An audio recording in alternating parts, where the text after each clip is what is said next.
Hi. Letting the audience build a little.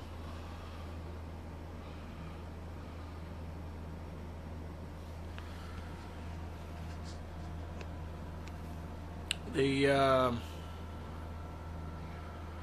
signal here is pretty weak, so I don't know how long I'll be able to stay on. But I just wanted to say that I'm back on the road. Um, I'm in North New Albany, headed up towards what's that town?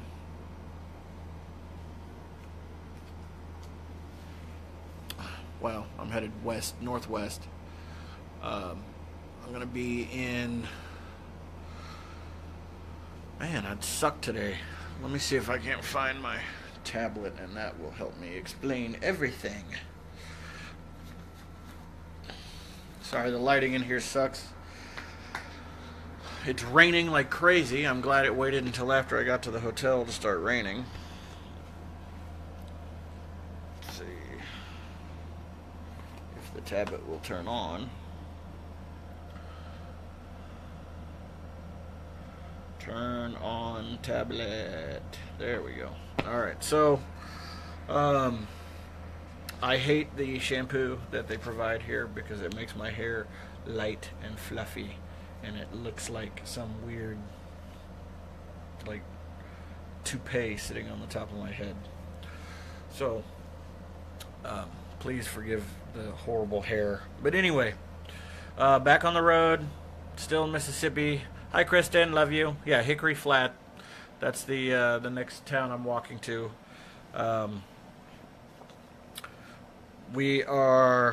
Mom is not walking with me anymore, but she said she's going to come back in the fall, hopefully right around the Grand Canyon. That'll be cool. Hold on, I'm bringing up my map.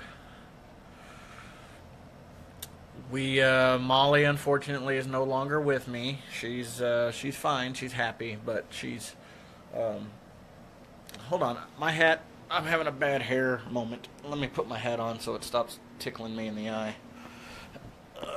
Be right back.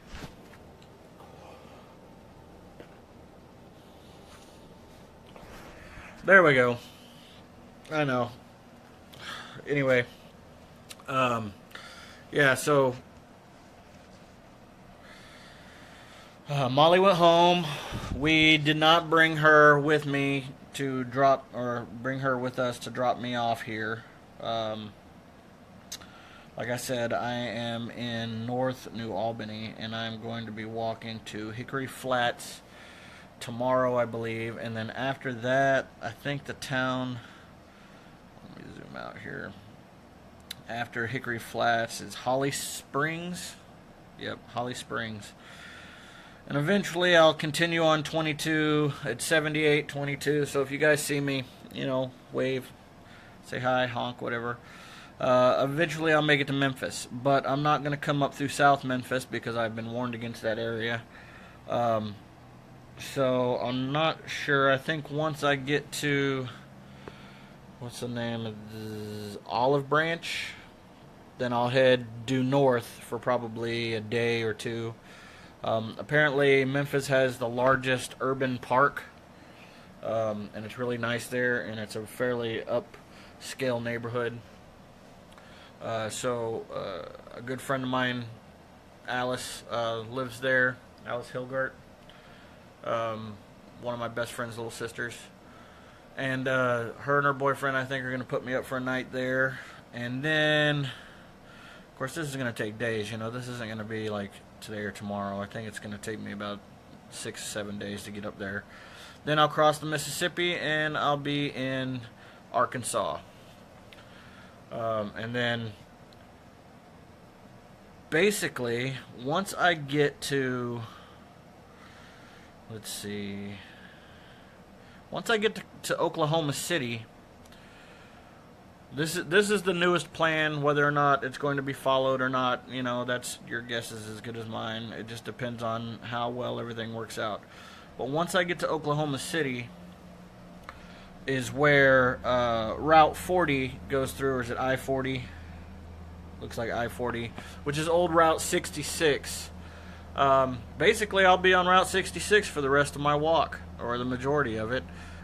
It doesn't quite go as far north in Arizona as it needs to for me to see the Grand Canyon, but I'll probably walk until I get to Flagstaff and then head north to the Grand Canyon and then right back down.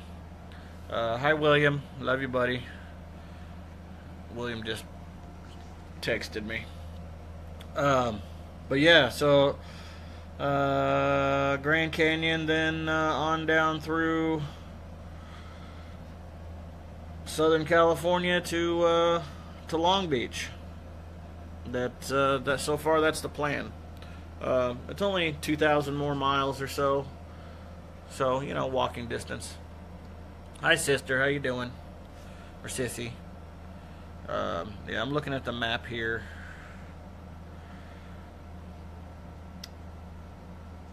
Yeah, it looks like Route 66 is pretty much going to be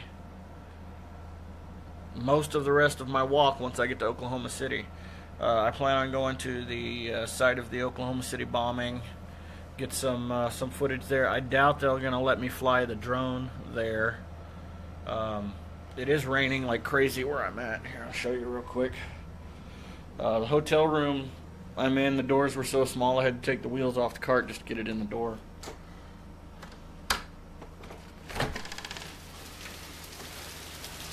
But yeah, so it's wet. Hopefully it's not raining tomorrow. At least I don't have a dog to worry about.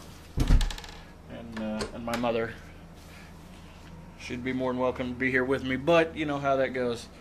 I don't want her, I just feel like I'll be able to make better time, and I'll feel better about the walk if I don't have to drag somebody through the muck with me, basically, and that includes Molly.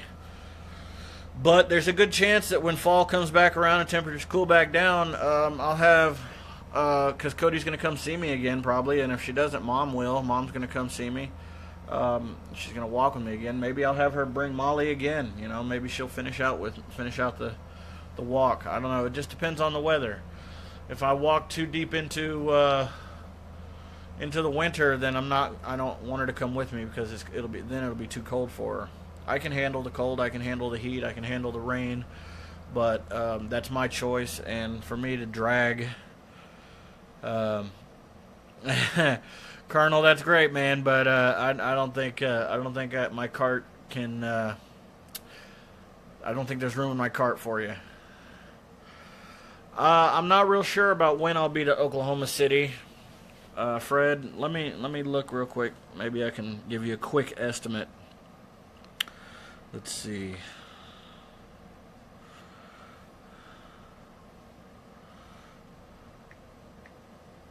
Oklahoma City. Directions. See, I'm using my tablet. From my current location.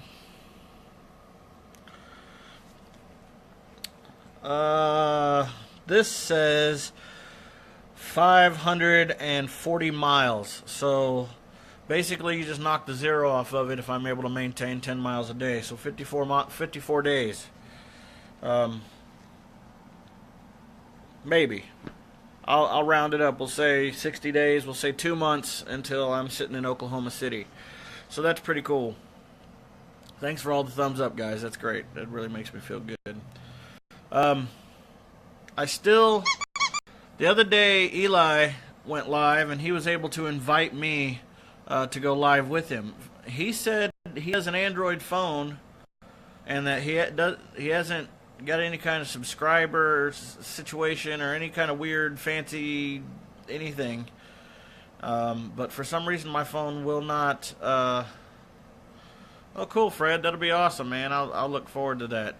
Fred just said he'd meet me in Oklahoma City. That'd be great.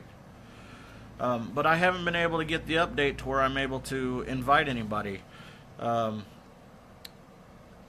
It says, everything I've read says when you swipe left, you get a list of everybody that can see you at the bottom, and it's supposed to have their pictures. Well, mine doesn't show that. All mine shows is a plus 14 and then a bunch of blank squares all the way across the bottom of the screen. I'm looking at it right now, and you're supposed to be able to tap on someone's face and hit invite, but it doesn't let me see anybody who's watching. It's real glitchy. If any of you guys know anybody in Facebook, it'd be really cool if y'all could help me fix this, figure it out.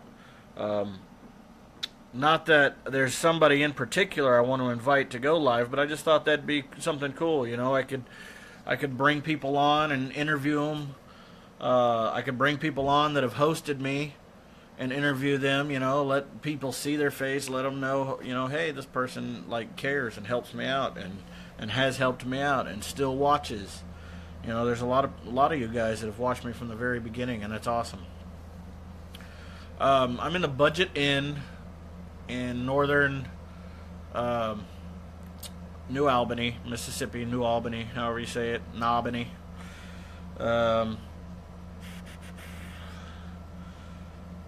I walked on 22 today. It's speed limit 70.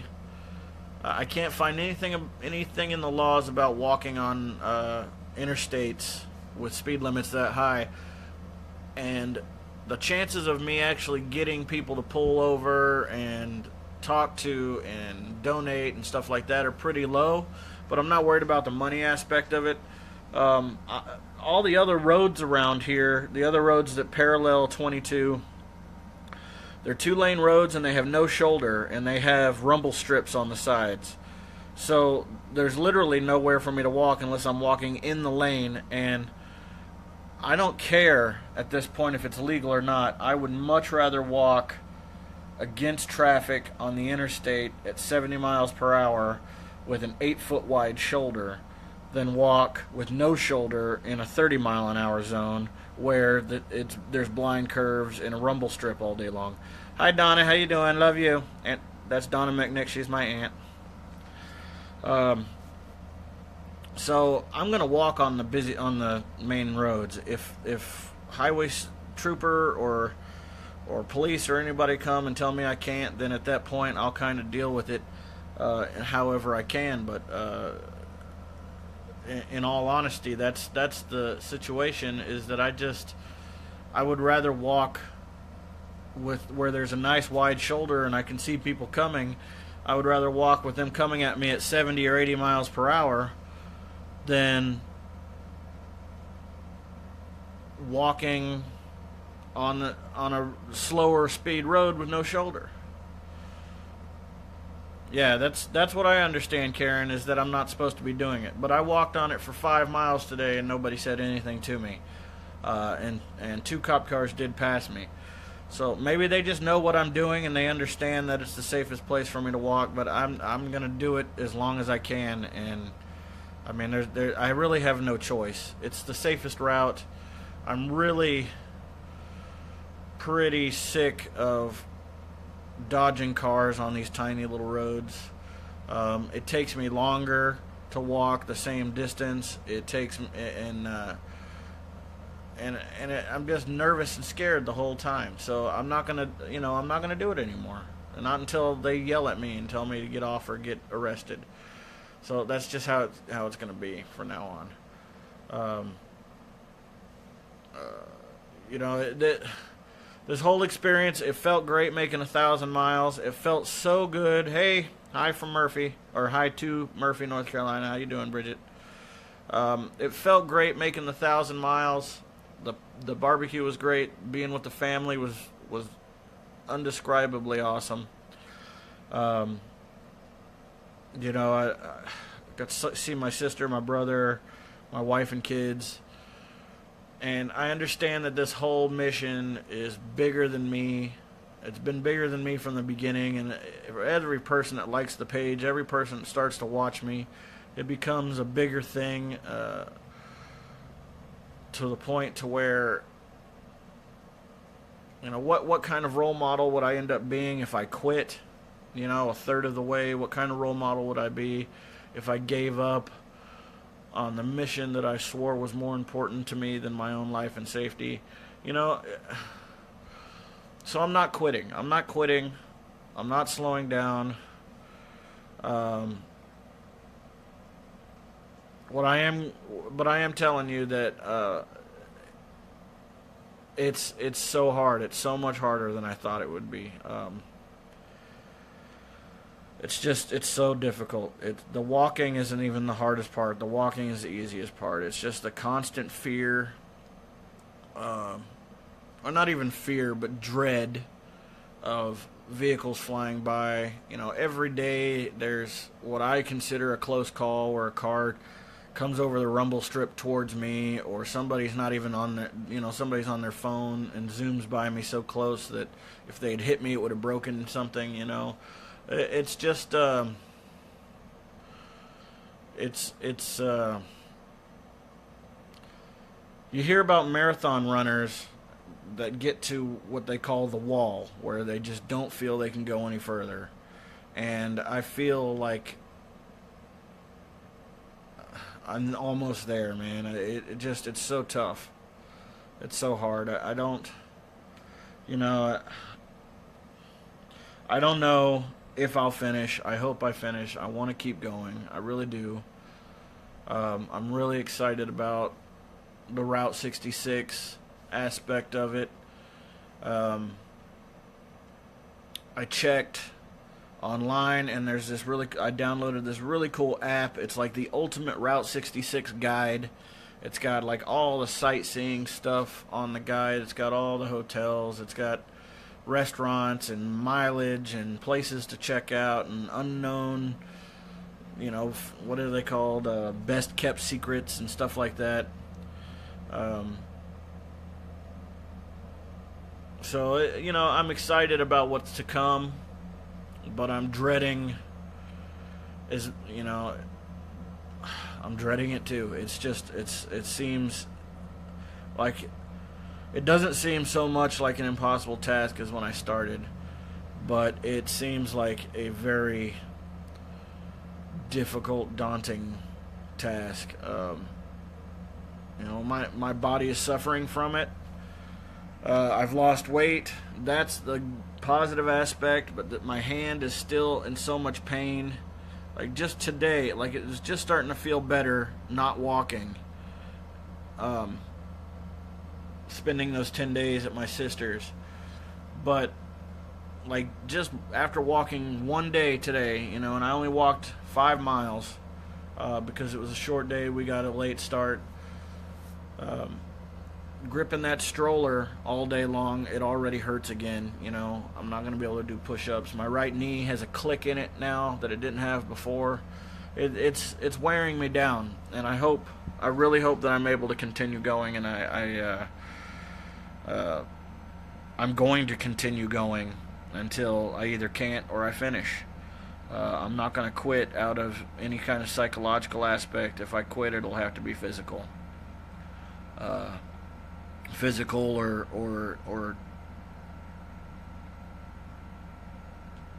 that's pretty much it. But I just wanted to reassure everybody that I'm back on the road. It's probably like a case of the Mondays at this point, really. You wake up Monday, or you go into bed Sunday night, you're just dreading the work in the morning on Monday. And I'm out of my routine, having not walked for 12 days, 10 days, whatever it's been. I'm out of my routine. I haven't gone live enough lately, and I apologize about that. I'll try to keep y'all updated a little more. Cody sending hearts. Hi, baby. I love you. Yeah, I was checking you out on the 360 app. I saw you're only about an hour away from the house. That's awesome. Keep it up, babe. I know you're probably really tired. Cody drives all the way through. She doesn't stop. She left here this morning after dropping me off south of here. Blood sugars have been pretty good.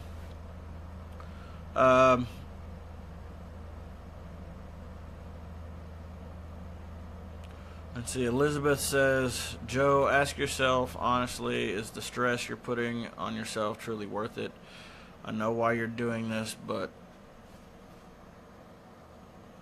But would any of your brothers or sisters want you to put yourself in more harm's way?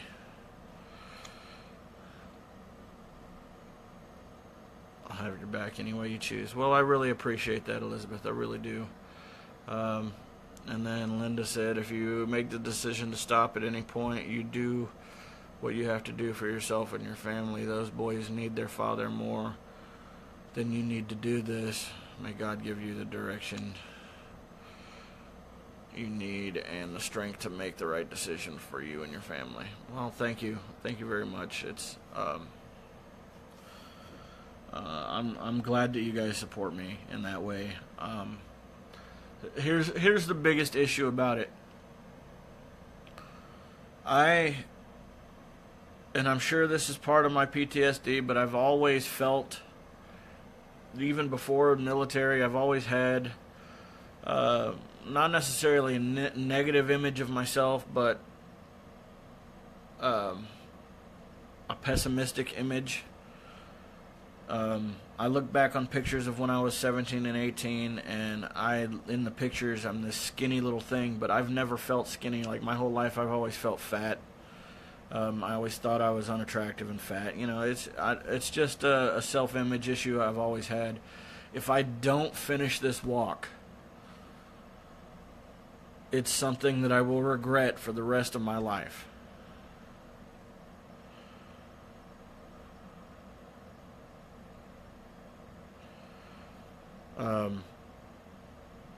Cody says, hey Dad, I don't know how me and William are going to go to bed tonight because we slept all throughout the day. Well, you'll deal with it, Brennan, I guess. If I don't finish this, it's going to be detrimental to my psyche, I think. I know the walk isn't about me, but it is about me. I would have never done it if I didn't want to do it for myself as well as help out veterans in need. So it's one of those things that I'll feel like a failure if I don't finish, and I'll feel like I failed people that need me to do this if I don't finish. And it doesn't matter how many kind words people tell me about how I'm already a success or how I've already done so much. It won't make those feelings go away.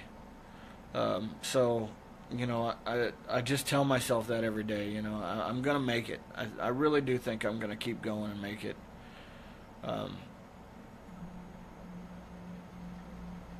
I would love for my kids to be able to tell their friends that their dad walked across America, not that their dad walked a third or half of the way and quit. You know, I've succeeded in almost everything I've ever tried. You know, I joined the Navy. Out of boot camp, I got promoted for my actions in boot camp. I was top of my class in A school. I got promoted to third class petty officer right out of A school. Out of A, you know, my first deployment, I worked as just the general labor on a project. My second deployment, I was head of the project. You know, I succeed when I try. I went to ITT. I was second in my class for my associates. I was top of my class for the bachelors. You know, I do succeed when I try, and I'm going to continue to try on this walk. I'm going to continue to walk. I'm going to continue to go, and I'm going to succeed. But for some reason, it never feels like enough. I don't know why that is. It's not really like a fear of having already peaked or anything like that. I don't know. I've never been a success financially. So maybe that's part of it. I don't know. I just feel like I need to do it. I need to know that I can do it.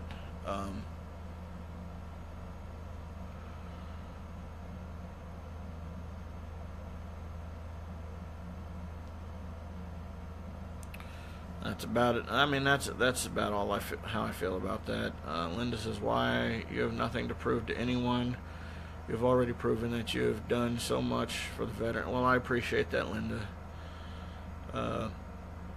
Dude, you got through basic and all those days in the field, and you got home. You can do this.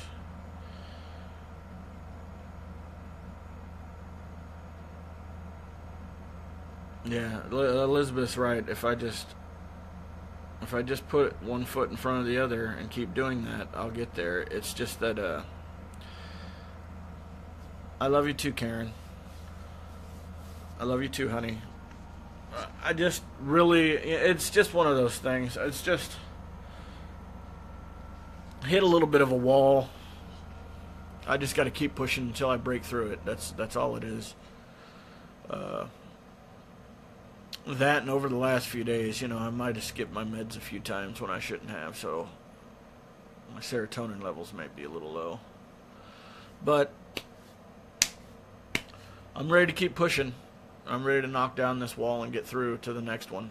That being said, I love all of you guys.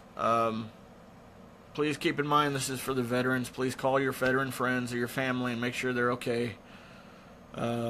I just got a text message today from somebody who said that a guy that works with them that was very popular. I think the way they put it was they were very popular with the women he worked with, and he always brought donuts to the job and all that. Was a veteran. He killed himself yesterday or the day before yesterday. I wish that I was able to get my message through to him. So, if you work with veterans, please pass along what I'm doing to them. Let them watch me. Show them at work during your lunch break or something. I almost take it as an insult that person was so few links away from me and was still unable for me to help them in any way.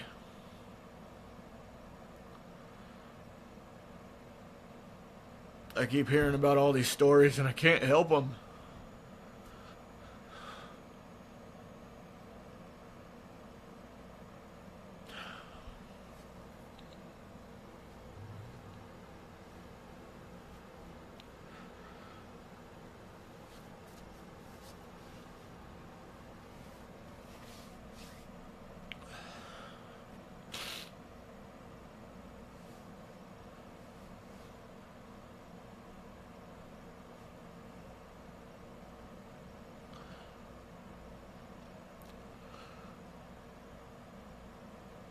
I was lucky enough to have a family there and friends there that could help me.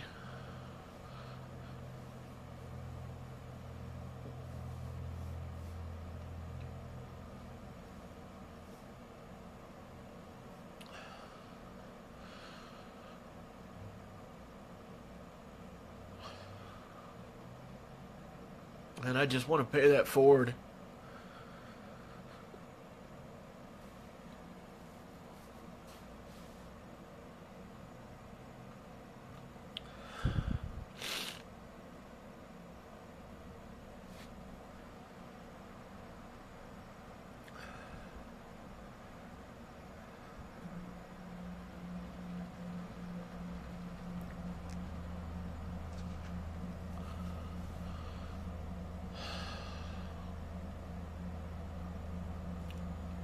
Alright, I love you guys. I'm going to go ahead and call it a night.